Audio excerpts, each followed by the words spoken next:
Hey everybody, it's Commander Clyde. Welcome back to another patch notes review and discussion video. Today we're going to be looking at the Neo Olympia update notes.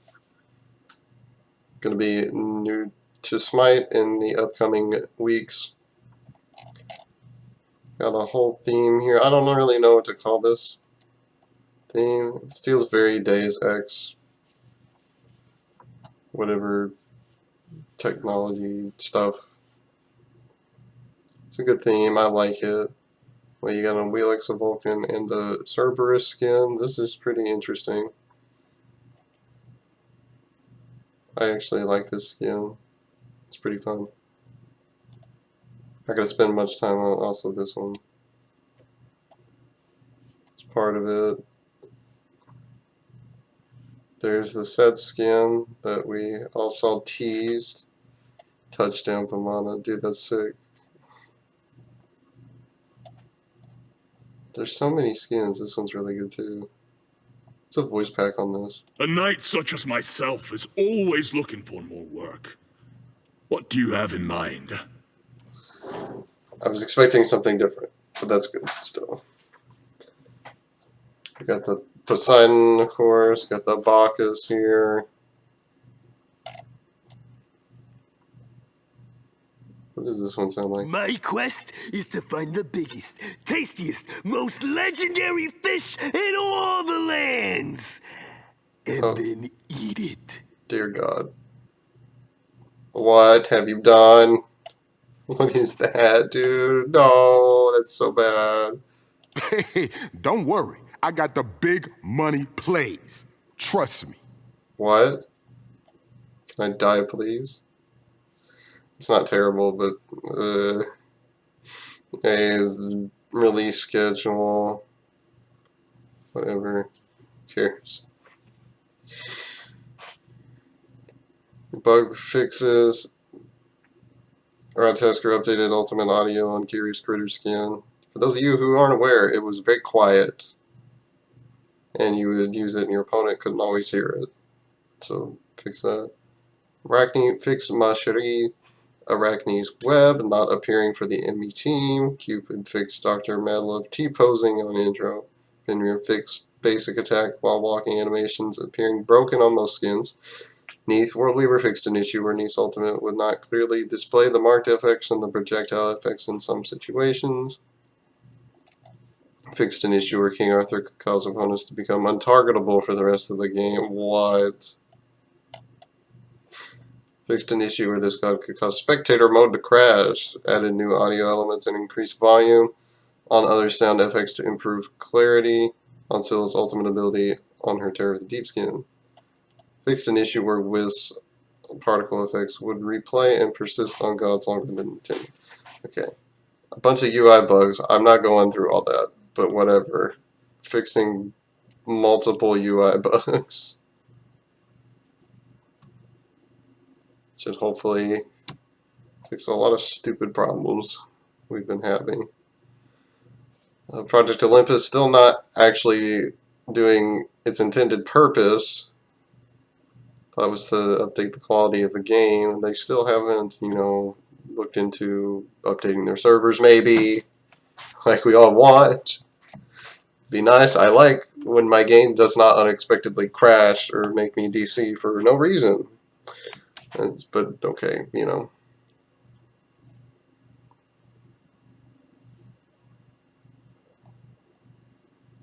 Increase duration text chat and VGS text on screen from 3 to 10 seconds. This should be under Kukulin, so I'm not going to read that.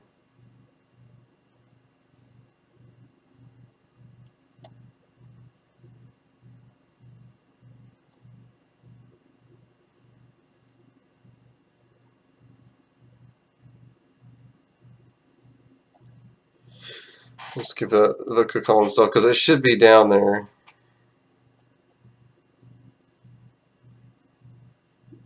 Actually, let me double check it real quick.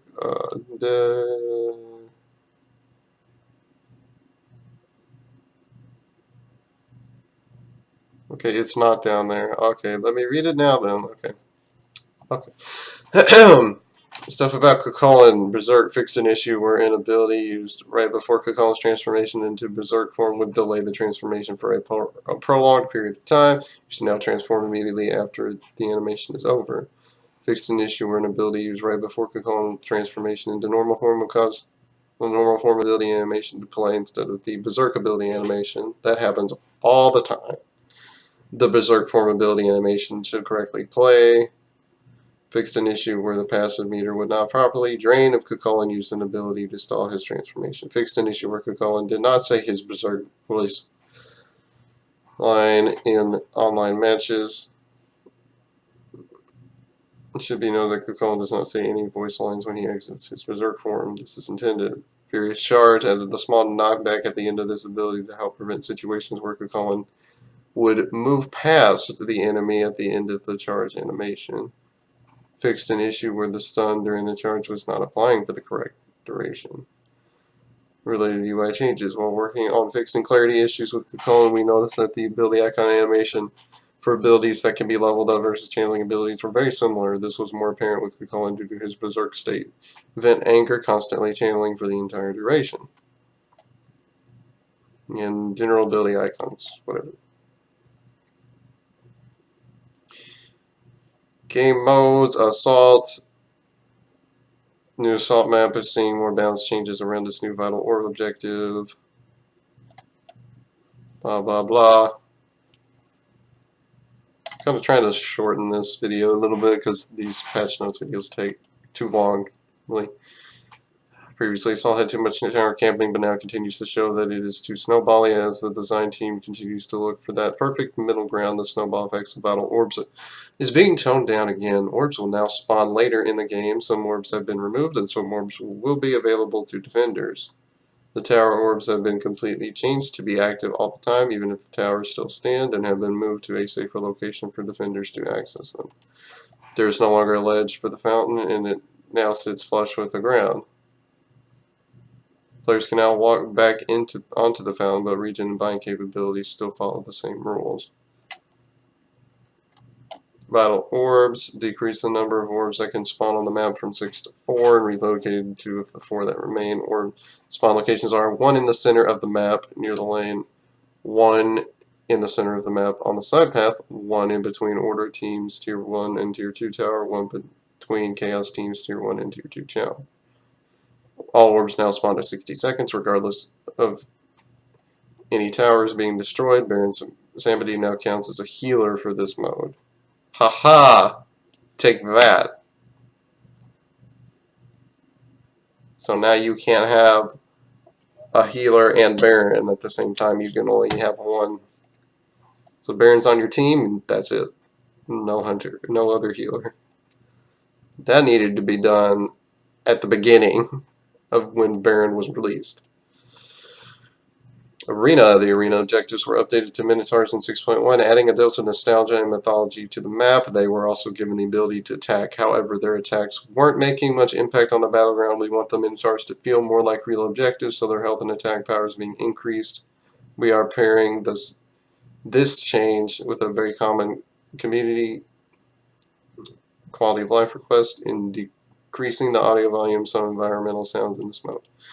Minotaur increased health per minute from 20 to 150, increased physical power from 50 to 125, increased physical power per minute from 0 to 40.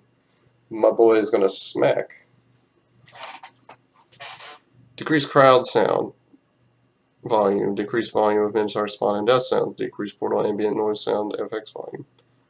Conquest. The Conquest metagame has been evolving throughout Season 6. We have seen multiple change-ups to the starting positions in multiple rows as pro teams have outwitted and countered each other throughout the season. However, one thing that has remained consistent is the difficulty in securing Enhanced Fire Giant. Especially in the SPL, we have seen some surprising yet frustrating events around this fight. Generally, the design team and SPL players are happy with a more difficult jungle boss, but a few of the objective stats were overtuned, resulting in too many stalemating encounters.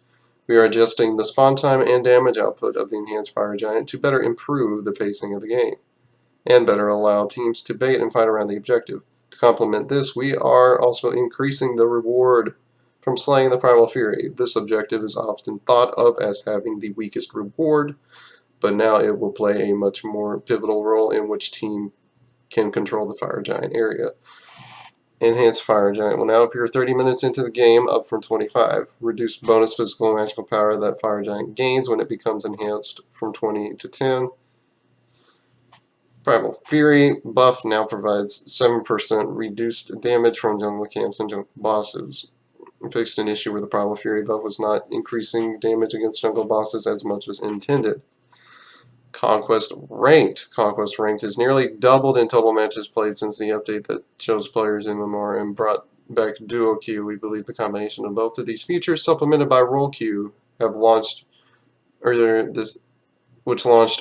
this season, has made ranked play better than ever. We are going to continually focus on ways to improve this system, starting with relaxing Duo Queue requirements. We launched this system at a very safe range to ensure matchmaking did not suffer. After monitoring the last split, we now feel it is safe to increase this range. Increased MMR difference between players allowed for duo queues from 200 to 300 for players below Diamond, from 50 to 100 for players above Diamond. Faced an issue where players' MMR would change too quickly in their first few matches after a soft reset. Clash. The most common balance issue that occurs on Clash is stalling out in the end game. The mode also has some general pacing issues in general. Buff camps would enhance earlier in this mode than any other and would gain more stats, which made them require more than one person to kill. This is being adjusted to feel much more like the rest of Smite. Apophis reward buff is also being adjusted to provide the heavy sustain like the Fire Giant buff as well as bonus damage. This should make the objective much more worthwhile. And also, Clash seems to have some of the sweatiest people in the game. I don't know why, and I also don't know why everyone likes to stall and camp in this mode. This mode has fundamental issues having nothing to do with any of this. It has to do with the way people seem to play it. And I don't get that. Whenever I play Clash, I'm practically trolling half the time. So it's like... Anyway, general, the blue buff camps in the center of the map have been changed to red buff camps. These camps now enhance at 10 minutes, not 5 minutes. Wait.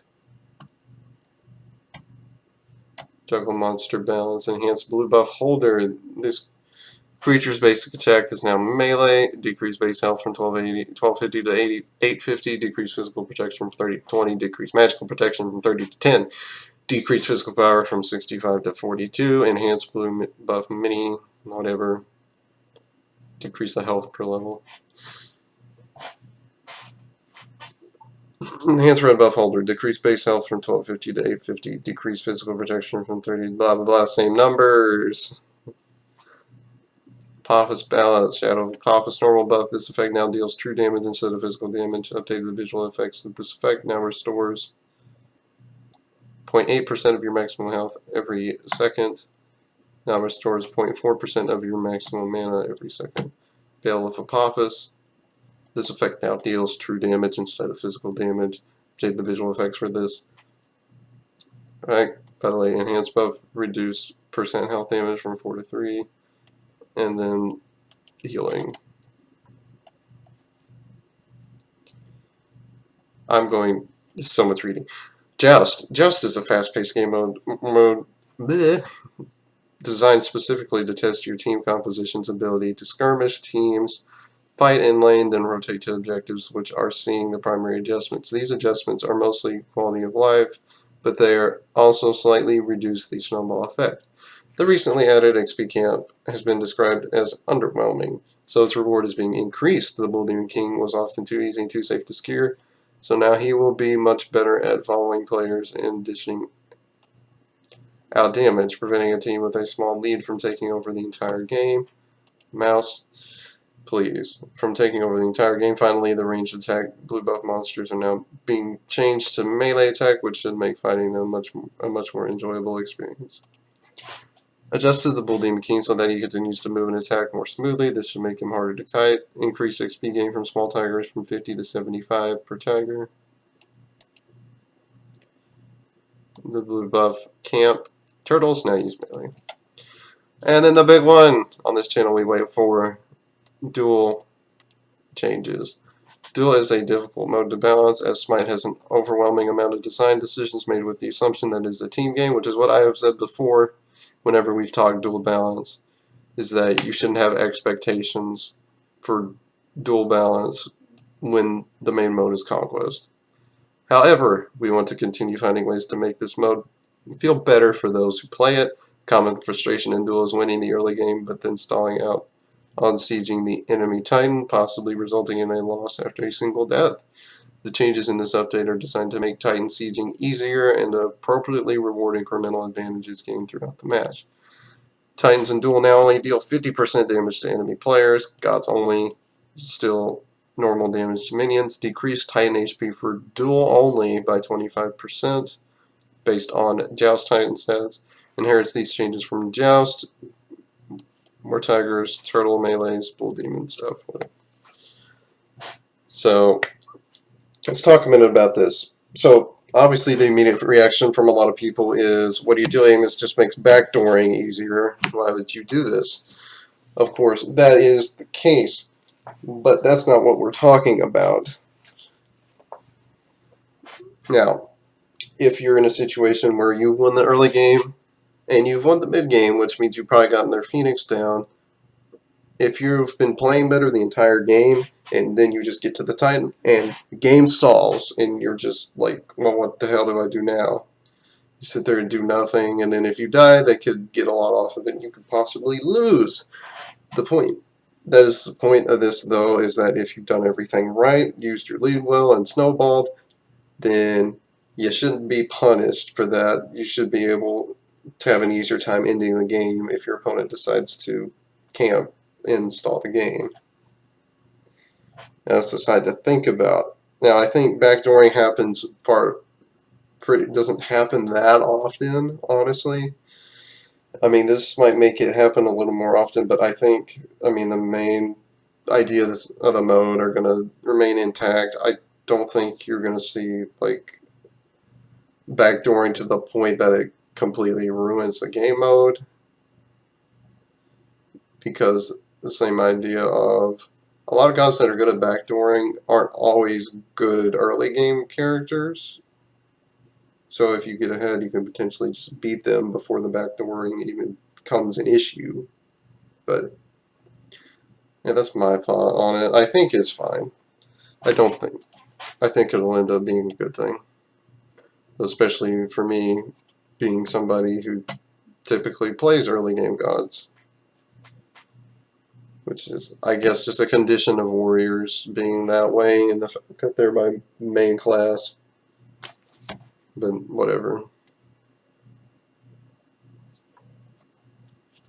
Don't really care about this stuff. Item changes. Shift your shield. I'm not going to read the reasoning for all of these because we'll be here a while if I do that. Anyway, change percentage threshold for its effects. While over 75%, up to you gain 35 physical power. While under 75%, you gain 35 physical magical protection. Isn't that a little bit strong of a buff? Shouldn't you have made it like 60 or 65% instead of jumping all the way to 75? That's a 50% increase. Whatever. I mean, I get what they're doing. People aren't really using it anymore. Encourages aggression for being... But I guess the flip side of that is you lose the protections quicker, so you have to get your aggression and your abilities in quickly, so you get the full benefit from the power. Light braid. What am I saying? Can't talk. Decreased attack speed from 15% to 10%. Now provides 5 physical power. Oh, fine. Now provides 5 MP5. Increased cost from 550 to 600, so that's a trade-off buff. So they wanted it to provide additional benefits, but didn't want that to be too overstated. 600, which puts it in line with other items like Light Blade, Tier 1 defense items, but like that, which most cost 600 gold. So now you can't get as many pots anymore. But you do get the mana, so Maybe that makes up, and then you can just go 2 health pots and 2 multis if you want. Increase MP5 from 4 to 7, I like that. Increase MP5 from 6 to 10, I like that. Increased MP5 from 7 to 10. Just start now provides 7 MP5, now provides 10 MP5. On top of its passive? Sick, dude. This whole tree just got MP5, and I love it. Targeted adjustments to top performing gods. This is quality of life. Horace said, just a series of gods that have unusual mana problems. Unusual. Achilles has been showing off in the solo lane, displaying a sharp rise in both the SPL and ranked ban rates. His late game damage potential pushes him above other warriors, resulting in substantial burst damage that is difficult to react to. But let's be real, his auto attacks are honestly the worst, the most annoying, the most frustrating thing about his late game, because he hits you really hard. Man. Radiant Glory's raw power increase combined with combat dodges scaling make for some heavy hitting attacks. We are lowering the damage potential of these abilities while also updating his basic attack range. The animation of his attack did not miss the full 16 range and put him at a distinct advantage when boxing against gods with the standard 12 range.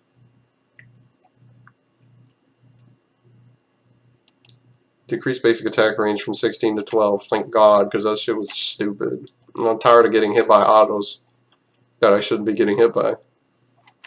Like, Radiant Glory decreased power percent buff from 10 up to 20% to 10 up to 14%. Decreased physical power scaling from 50 to 45%. So now he's not as just bullshit, I do more damage than you and can hit you from longer range. Ha ha ha. It's like, what the heck, man? So now that's gone. Some Warriors saw rise in Season 6. Amaterasu has lagged behind. Her late game team fights and utility are potent, but she struggles in the early game to threaten enemies. We are increasing the overall damage of Dazzling Offensive, rewarding Amaterasu players for finding early openings to land her strikes. Dazzling Offensive. Increased damage per strike from 75 to 275 up to 95 to 275. Get 20 more power here, 15, 10, 5, and then normal. 20 extra power is nice to have that early. Many healers found their way in and out of the Conquest meta, yet Aphrodite has been stuck on the sideline. This goddess has some of the highest healing potential in the game and excels at keeping one hypercarry alive even during the riskiest of fights. However, her laning phase has been shaky at best. We are decreasing the cooldown of her primary clear tool, Lovebirds, to help her reach mid-game more easily. Back off is being changed to make sure the slow applies every time, fixing a visually confusing element of her kit. Kiss is also seeing significant buffs into its early ranks, making sure Aphrodite can help her team as soon as possible. Increased movement speed increase from 4 to 20 to 8 to 20, so we get more at lower ranks. Decreased bonus damage. Increased bonus damage from 4 to 20 to 8 to 20, same numbers. Some more early stats. Back off now always applies 25%, so I'll decrease cooldown from 16 up to 12 down to 12 seconds. I like that. Not typically a god you'd talk about dual viability in, but that is a big deal for that if you decide to play her. Extra time is really nice because that means more healing, more DPS, etc. Good stuff. She's still a terrible god in that mode. So play her in Conquest, please. But if you consider that. Didn't talk about Achilles. Yeah, this makes him a little bit weaker in Duel, which is nice. Because he basically just got more damage than everyone for free, and it was kind of dumb. Well, this annoyed me because he would. There were times when he'd be clearly slowed, and I'd still be getting hit by his autos, and I'm like, how? He should be slower than me. How is he still hitting me like that? It's like, oh, because his attack range is just too much. Like, okay, whatever. Baron increased base mana. Bellona, decrease healing from 30 to 50 to 25 to 45. I'm not really reading these because these are short. Cabra can increase base mana per level from 34 to 38. Decrease mana cost on tremors from 15 to 35 down to 10 to 30. Early game, stop his mana problem. Jaga does have some weird mana issues that don't make a lot of sense. Like, she's supposed to be really good at sustaining mana, but she doesn't have like enough. It's weird. Increase base mana from 290 to 310. Increase base mana per level from 43 to 48.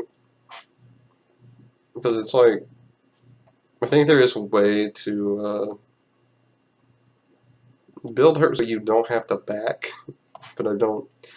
It's tough to get the MP5. Moonflower Dance, increased damage from 65 to 165 to 85 to 185. So it's like those at R ranks. 20, why is this 50? No, it's just 20 across the board, extra 20 damage. It's nice.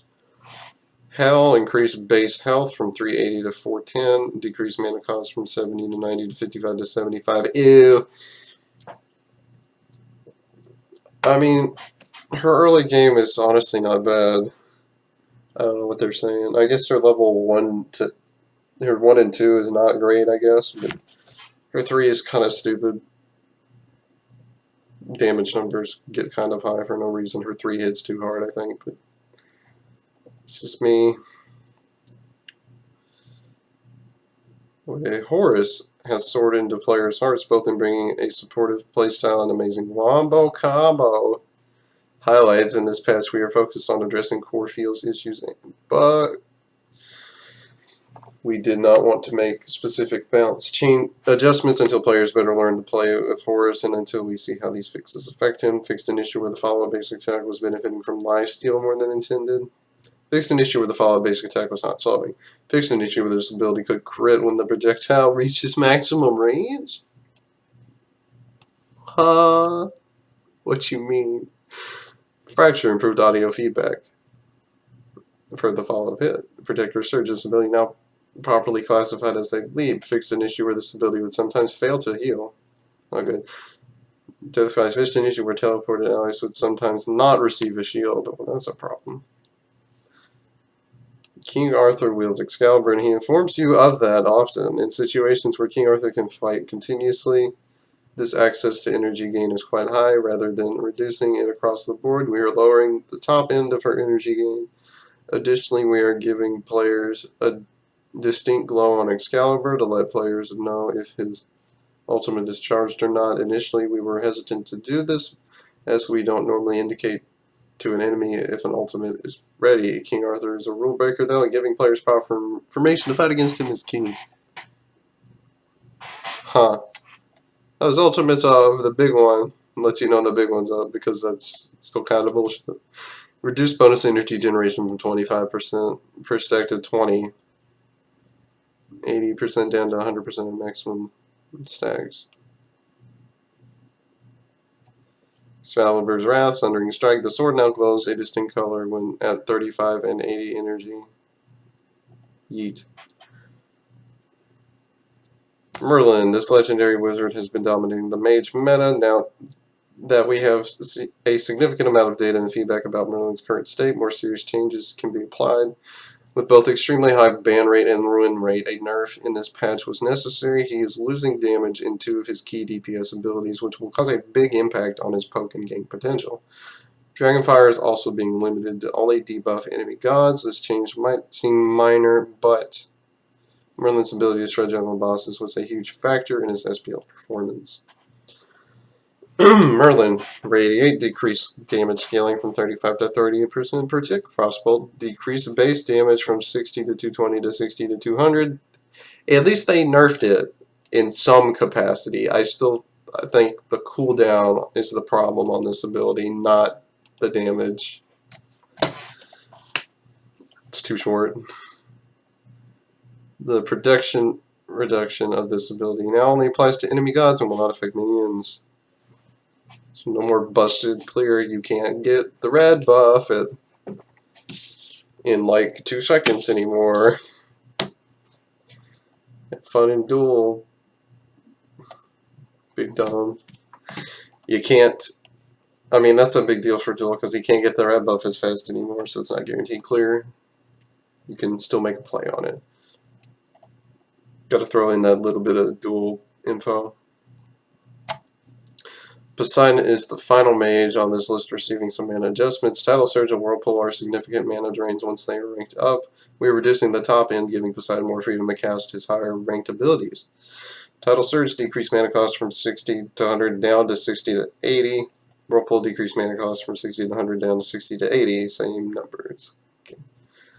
Not to be outdone by Horus, Set is also getting a significant number of fixes and quality of life improvements. While these should help Set players play around their spawn and interact with effects in their intended manner, his overall performance has been quite low. He's difficult, so we expect him to struggle as players get used to his kit, but we feel he will need an upward adjustment to ensure he's healthy. Kingslayer's healing, mostly early, felt lackluster and not rewarding enough. We are bumping this up to encourage early aggressive plays with higher reward. Skewer fixed an issue where the slow from this ability wasn't consistently being counted as a slow. The slow from Skewer should now properly count for Runeforged Hammer bonuses on future attacks. Should no longer be able to slow targets who are CC immune and spawn a Set. So spawns are now visible to Set through walls. The timer is more visible and is a different color from the spawn itself. Sandstorm, the target for selecting a spawn, is now more accurate. It fixed an issue where this ability is not properly cleansing slow effects. Increased healing from 30 to 90 to 45 to 105 on Kingslayer. I believe that is on a successful 4 hits after you've activated it.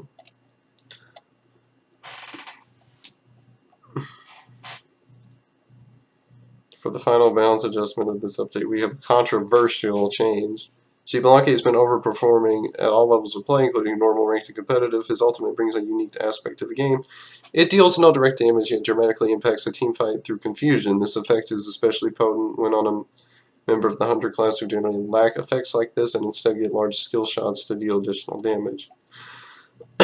Perhaps the most unique effect of this ability is the CC at the end that can be avoided if the afflicted player stops moving. This effect is difficult for opponents to learn without reading the text of Xbalanque or experiencing a high degree of trial and error, likely resulting in many failures. This effect also punishes players for trying to play through Darkest of Nights and encourages passive play and hard disengages. With the way it was conveyed, its impact on counterplay and its inability to be learned outside anything but explicitly reading the text, we have made the difficult decision to remove the stun off the end of the ability.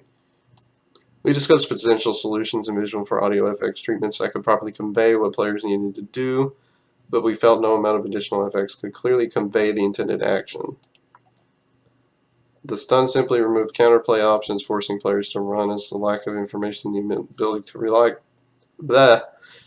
to burst with their movement skills made it too risky to stay forward against the team. With this adjustment, we are giving counterplay options against his ultimate, assuming they can battle the muscle memory that tells them to stop moving. It will certainly take a few games to get used to. I probably won't have a problem because I barely pay attention to it anyway when I get Xbalanque ulted. Of course, this ability no longer stuns gods who are moving at the end of the effect. Adjusted audio this effect to help players be aware of the change. I don't have a problem with this because they kept the blind and the increased auto attack range, which is fine. That blind is pretty nasty, and you know that can be enough in a fight because you have a situation where like a solo laner or something can jump in there and you won't see him coming, you won't see abilities coming at you from outside, so like it's still an effective team fight option even without having the stun. The stun just seemed like an extra benefit that was there for no reason. It was a unique mechanic though, but I mean he already gets, I think their logic was he also already gets a lot of benefit from it without the stun. So it's not like he needs it. I guess when you get in new players who I mean, this god's been around a long time. People aren't necessarily going to expect an ability that requires you to stop moving, because that's kind of against some of the, you know, the gameplay ideas of this game. A lot of it is based up on movement, which is, you know, it's different from a lot of MOBAs, because they're all the other ones are point and click, kind of slow gameplay, and that Smite is action all the time. You have to always be moving, so it's like, you know, didn't make sense with the spirit of the game either. So I think that's good. Anyway, with that, guys, that's going to do it for this patch. I hope everyone's excited about the new duel changes. Some of the item and god balance changes here are really good too. Exciting patch. Actually have some good skins coming out. So I like that. I mean, skins are not a big focus for me. I don't really care. I don't spend money on this game anymore, but they're good skins. So nothing more to be said. This patch should be out in, when, I think it's a couple of weeks or so, or like a week and a half from now. So hope everyone's ready for it. I'll see you guys later for some more Smite. Have a good one. As soon as I can stop this recording. The hotkey doesn't work. Bye, guys.